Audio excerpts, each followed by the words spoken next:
우리는 살아가면서 던지는 그 질문 가운데 하나가 Why입니다. 왜? 내가 이걸 왜 해야 되지? 저 어렸을 때도 그랬던 것 같아요. 저희 아버지에게 왜요? 왜요? 왜요? 수없이 이 왜를 이야기했던 것 같아요. 그것은 이 Y가 나를 이끌어가는 힘이 되기 때문입니다. 내가 해야 될 이유가 없을 때는, 내가 가야 할 이유가 없을 때는 사람이 움직이지 못하더라고요. 간절함도 없고. 하나님이 우리를 왜 구원하셨을까요? 하나님이 여러분을 왜 하나님의 자녀로 택해 주셨을까요? 그리고 나는 왜 부르심에 손을 들고 나왔을까?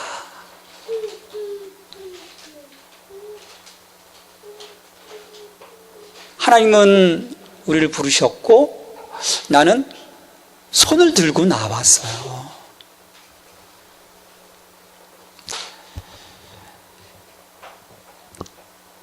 자, 우리가 성경을 보면요, 하나님이 우리를 부르심의 목적은요, 예배자에 있습니다. 예배를 통해서 하나님이 영광 받으시기를 기뻐하시는 거예요. 그래서 출애굽기를 보면 이스라엘 민족을 하나님이 택하신 그 백성, 제사장 나라로서 불러주실 때 그 목적을 보면 예배하도록 하기 위해서 광야 가운데로 나가서 하나님을 예배하는 공동체로 그들을 세우시기 위해서 불러주신 것을 볼 수 있어요. 자, 여기서 우리가 생각해 보는 거죠.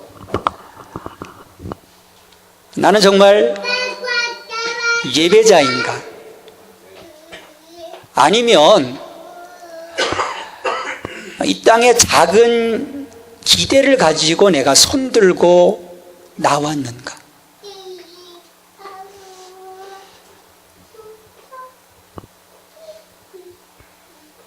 나의 이 목적, 부르심에 대한 나의 Why를 우리가 분명히 하지 못할 때 우리는 이 경계선 신자로서 애매모호하게 신앙생활을 하게 되는 것 같아요.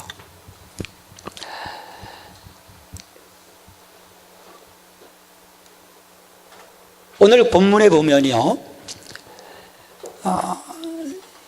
이 예루살렘 성전에 들어가는 많은 출구들이 있어요. 그 중에 미문이라고 불리는 문 한쪽에서 사람들에게 평생 구걸하며 살아가는 한 사람의 이야기가 나옵니다.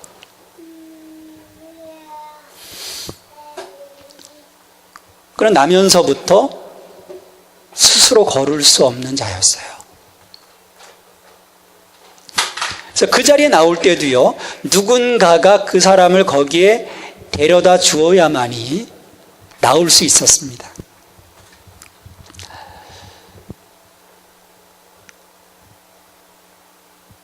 많은 사람들이 그 길을 지나갈 때 성전을 향해 나아가는 목적은 하나님을 예배하고 하나님을 기도하는 것이었어요.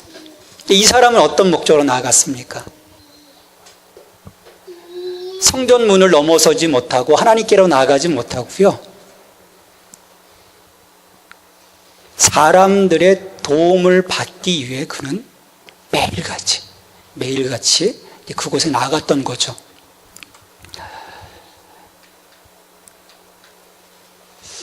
그 사람의 행복은 어디에 있었을까요, 여러분? 그 사람의 행복은 그날 자기가 기대했던 그 이상의 어떤 그 동전들을 모았을 때, 그 가득 찬 동전을 바라보면서 행복해하는 것, 그게 그 사람의 전부였어요.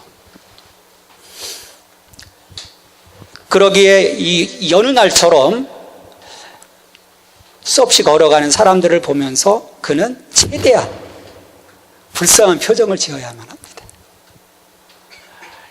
우리가 종종 지나가다가 거린들을 보면요, 최대한 그 사람들의 동정을 받기 위해서, 어필하기 위해서 이렇게 표정을 짓기도 하고 자기의 그 아픈 부위를 드러내기도 하거든요. 그때 마침 베드로와 요한이 지나갑니다. 베드로와 요한은 하나님께 기도하기 위해 성전으로 나아갔어요. 경건한 유대인들은 하루에 3번 기도합니다. 유대인 시간으로 3시, 6시, 9시예요. 자, 3시는 우리 시간으로 9시입니다. 6시는 정오, 9시는 오후 3시, 나른한 때에 하나님께로 나아가 기도하기에 성전에 올라가요. 자, 우리가 이 그림을 생각해 보면서요, 내가 하나님께로 부름 받았는데, 하나님이 나를 하나님 자녀로 삼아주셨는데, 나는 정말 그 베드로와 요한처럼 매일매일 하나님의 기도의 자리로 나아가는 그 위치에 있는지, 아니면 내가 하나님을 예배한다고 하지만 다른 기대를 가지고 성전 미문에 앉아있는 이 사람처럼 내가 혹시 신앙생활하고 있지는 않는지.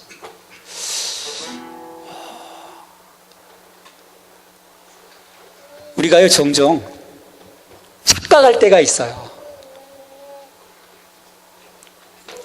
경건한 베드로와 요한처럼 늘 하나님께 나아가고 있다고 착각하고 있는데, 실상은 성전 미문에 앉아있는 이 사람의 모습일 수도 있는 거죠. 자, 베드로와 요한이 성전 미문을 지나가다가 이 거린을 바라봅니다. 순간 눈이 마주치자 허리를 구부리며 손을 뻗었습니다. 저를 좀 도와주세요.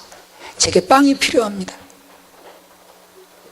저희 집에는요, 저를 기다리는 새끼들이 있어요. 제게 자그마한 동전 하나를 주세요.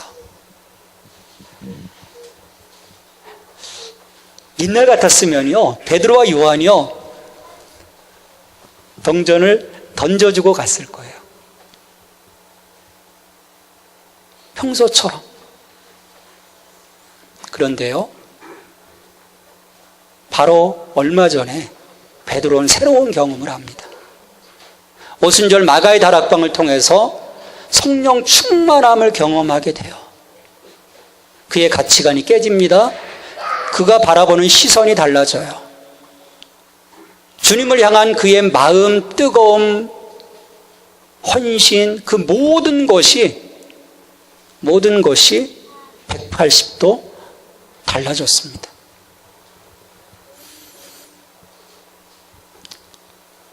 베드로와 요한은요, 이 거지를 바라봅니다.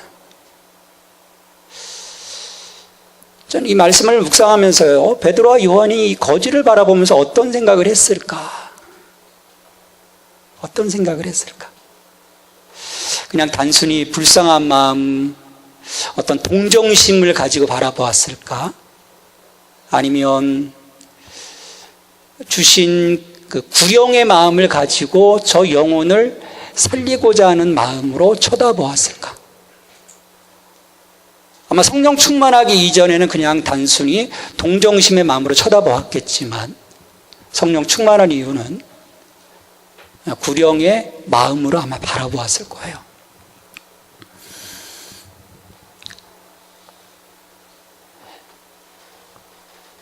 베드로가 말합니다.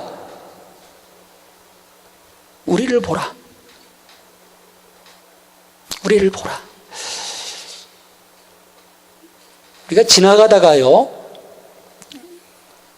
거린들에게 굳이 눈 마주치지 않고요, 되게 그냥 동전이나 1,000원짜리 지폐 하나를 놓고 가게 돼요. 나 좀 쳐다보라고. 물론 한 10만 원짜리, 5만 원짜리 놓고 갈 때는 그럴 수도 있겠지만 대부분은 눈을 마주치지 않아요.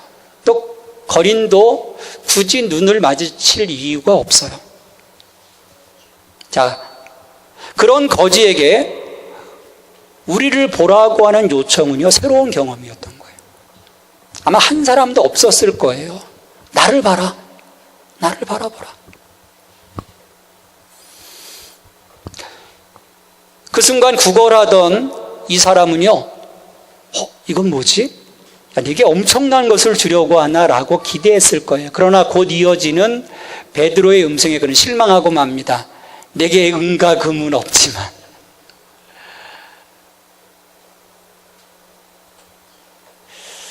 근데 이어지는 말에 다시금 귀가 솔깃해요. 내게 있는 이것을 너에게 주노니. 그래, 은과 금도 좋겠지만 당장 필요한 동전 몇 개라도 주겠지라고 하는 그 마음을 갖고 있는 거린을 향해서 베드로가 힘있게 외칩니다.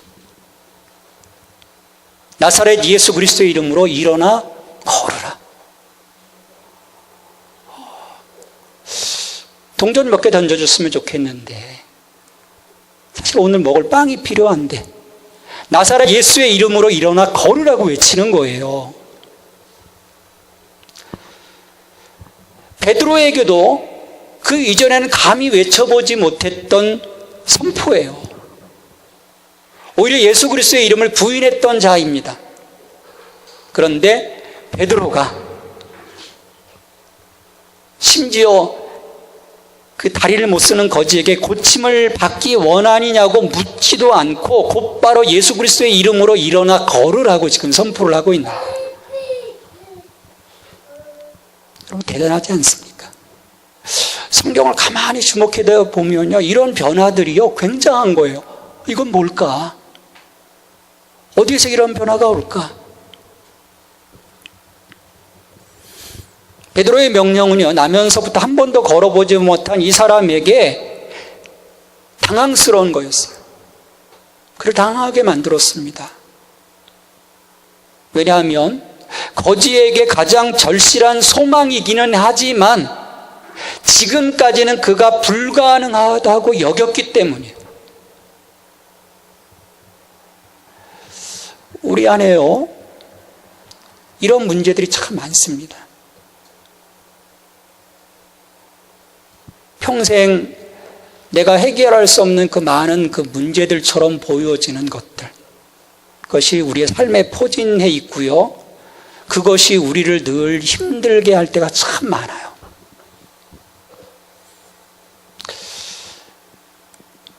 근데 그 힘듦이, 그 제약이 혹시 나로부터 시작되는 것은 아닌지,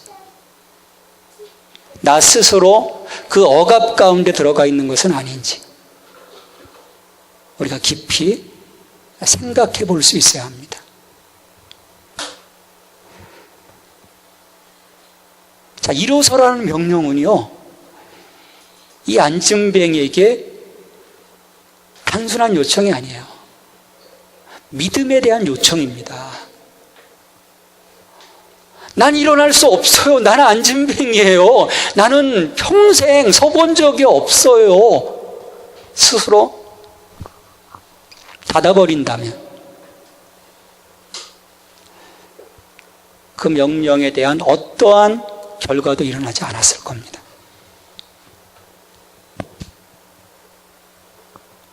머뭇거리고 있는, 저 같아도 머뭇거렸을 것 같아요. 그 머뭇거리는 안진뱅이의 손을 베드로가 붙잡고 일으켜 세웁니다. 참, 그래서요, 주저앉아 있는 그 많은 사람들의 손을 붙잡고 예수 그리스도의 이름으로 일으켜 세워줄 수 있는 우리들이 필요합니다. 많은 사람들이 그냥 주저앉아 있거든요. 그리고 그것이 자기의 본래 운명인 것처럼 여기고 살아가는 것들이 너무나 많아요.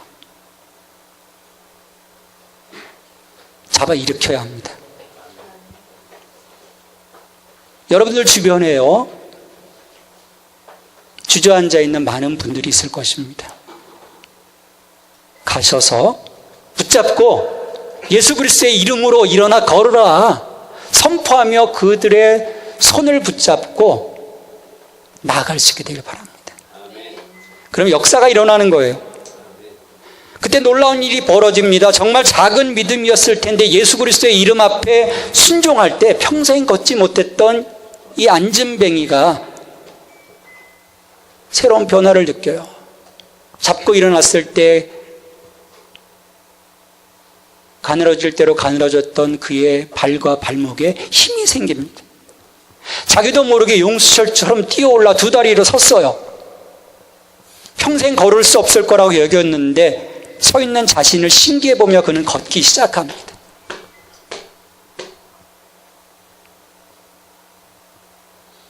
그의 의구심이 한순간 사라지고요, 그 마음속에 주님을 향한 그 마음, 그리고 주님을 향한 찬송이, 주님을 향한 감사가 나오게 돼요. 즉시 베드로와 요한과 함께 어디로 갑니까? 성전으로 나아가요. 그가 평생 사람 바라보며 구걸하기 위해서 성전 미문, 성전으로 나아가지 못하고 성전 미문에서 늘 사람을 바라보던 그가 드디어 그 성전 문턱을 넘어 하나님께로 나아가는 놀라운 역사가 일어나게 돼요. 우리가 하나님께로 나아간다고 하면서 여전히 이 성전 문턱을 넘지 못하고 그 바깥에서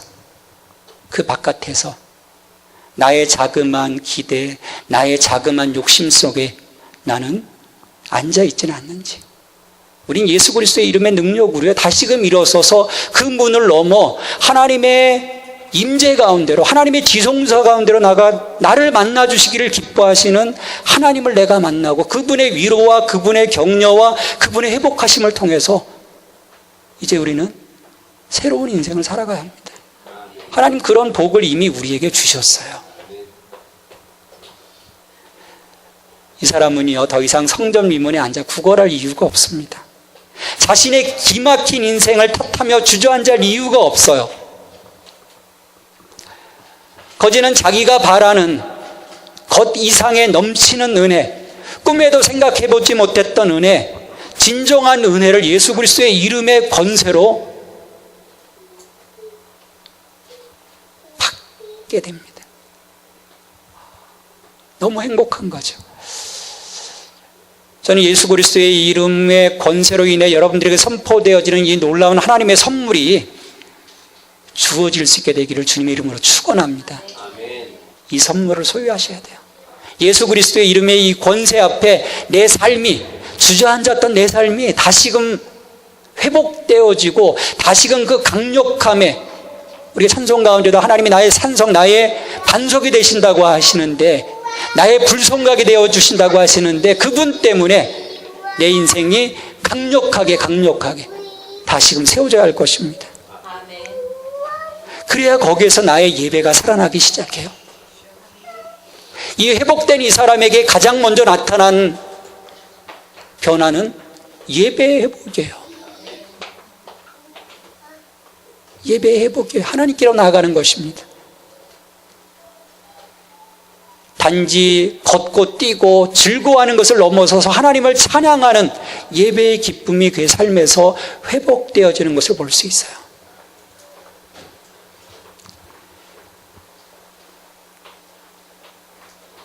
여러분, 이게 얼마나 놀라운 변화입니까? 이 광경을 지켜보던 많은 백성들, 많은 사람들, 예수님 생전에나 볼 수 있었던 기적으로 인해 심히 놀라워하게 되고요, 그러한 그 예수님의 이름의 권세를 선포하는 베드로의 설교 앞에 몇 명이 하나님께로 나갑니까? 5천 명이 나오게 돼요. 기적이 일어나는 거죠. 우리 안에서 이와 같은 예수님의 이름의 권세가 회복되어질 때 우리는 진정한 예배자로서 하나님을 예배하게 될 거예요. 여러분의 예배가 살아나기를 원합니다. 내가 예배 가운데 나와 하나님을 찬양할 때 하나님이 나를 만져주실 거예요. 나를 격려해 주실 것입니다. 나를 위로해 주실 것입니다. 그 아버지의 그 자상함 속에서, 긍휼하심 속에서 내가 다시금 채워지고 채워질 때 나는 강력한, 본래 하나님이 의도하신 하나님의 자녀로서의 삶을 살아갈 수가 있는 것입니다. 세상이 감당할 수 없는 거예요. 감히 나를 공격할 수 없는 것입니다. 우리 자신의 필요를 채워가는 삶이 아니라 예수 그리스도의 이름으로 채워져 가는 삶, 그 삶이 우리의 인생을 진정 부욕해 하는 것이죠. 여러분, 예수 그리스도의 이름에 권세를 가지고 사시겠습니까? 아니면 그날 겨우 필요한 자신의 필요를 채우기에 애쓰는 이 성전문에 앉아있는 이 사람처럼 여러분 사시겠습니까? 그 결정은 나에게 있는 거예요. 내가 할 수 있는 거예요. 여러분, 불행한 크리스찬이 어떤 분들인지 아십니까? 크리스찬이라고요 다 행복한 게 아니에요. 불행한 크리스찬이 있어요. 은과 금도 없고 예수의 이름에 권세도 없는, 아무것도 없는 거, 하나님 주신 삶의 풍요로움이 없는, 둘 중에 하나는 있어야 될 거 아니에요. 근데 특히 더 예수 그리스도의 이름에 권세가 있어야 되는 거죠. 내가 크리스찬인데 나의 힘이 어디로부터 오는 것입니까? 세상으로부터 오는 것이 아니죠. 예수 그리스도의 이름으로부터 오는 것입니다. 아무것도 없는 거예요. 더 불행한 크리스찬은요, 예수의 이름의 권세는 없지만 은과 금을 믿고 큰 소리 치며 사는 사람이 더 불행한 크리스찬이에요.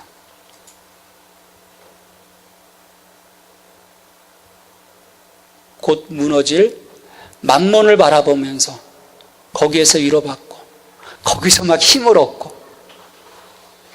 전에 어떤 분 보니까요, 여기는 항상 그 모조를 갖고 다니시고요, 집에 가면 딱 보시는 거예요. 그러면서 힘을 얻어요. 그 영롱한 빛을 보면서. 불행한 거죠. 예수 그리스도 안에서 그분 때문에 기뻐해야 되는데. 가장 행복한 크리스찬은 은과 금은 없지만 모든 생활 속에서 예수 그리스도의 이름의 권세를 누리는 자일 것입니다. 은과 금은 없지만 예수 그리스도의 이름의 권세 때문에 하루하루 일상이 행복한 여러분들이 될 수 있기를 주님의 이름으로 축원합니다. 우리는 그 어느 것보다도요, 예수 그리스도의 이름, 그것을 나의 가장 귀중한 자산으로 가지고 살아가야 합니다. 이분의 이름의 능력이 내게 있을 때 다른 그 어느 것 소유한다고 해도요 기쁘지 않을 거예요. 베드로와 요한이 이 예수 그리스도의 이름을 소유하기 시작할 때 그들의 인생은 달라졌거든요. 하나님의 역사가 있었어요. 기적이 있었어요. 하나님 그런 권세와 기적을 주셨는데 우리는 너무도 평범하게 살아갑니다. 어떤 기적도 없어요. 너무 밋밋해요. 예수 그리스도의 이름 때문에 여러분들의 삶 속에 이 영적인 파장이 일어나기를 원합니다. 그 진동이 있어서 여러분들의 삶이 정말 하나님 앞에서 다이나믹한 인생으로서의 변화가 이루어질 수 있기를 바랍니다. 그냥 앉아있는 자가 아니라 뛰어 놀며 하나님을 찬양하며 하나님께로 나아가는 인생. 그리고 누군가 주저앉아 있는 사람에게 예수 그리스도의 이름으로 일어나 걸으라고 선포할 수 있는 그 믿음의 사람으로 우리가 살아나갈 때 성령의 권능을 받고 예루살렘과 온 유대와 사마리아 땅 끝까지 이르러 내 증인이 되라고 하신 그 주님의 명령이 내 삶 속에서 실행될 것입니다. 그 삶을 살아가는 것, 그 소명이 오늘 우리 부르심의 목적입니다.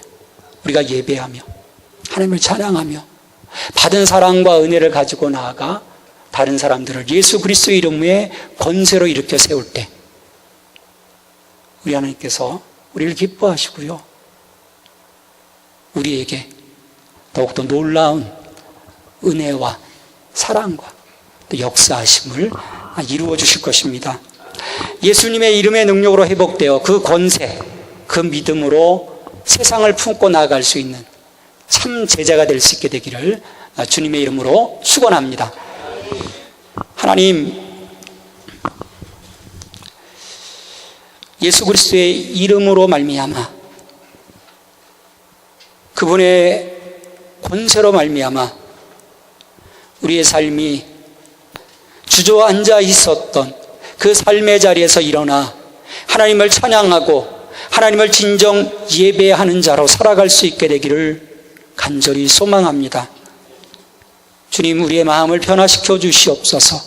오늘 이 성령 강림 주일에 성령을 우리에게 부어 주시어서 참으로 오순절 마가의 다락방에서 성령 강림으로 말미암아 베드로와 요한 제자들의 삶이 송두리째 바뀌었던 것처럼 주님, 오늘도 성령 충만하여 성령님의 이끌림 가운데 살아가며 예수 그리스도의 이름을 새롭게 소유하여 그 능력 가운데 오늘도 그 능력을 발휘하며 그 많은 생명들, 죽어가는 많은 생명들을 살림으로써 하나님의 기쁨이 되게 하시고 하나님의 자랑이 되게 하시고 하나님의 영광이 되게 하여 주시옵소서.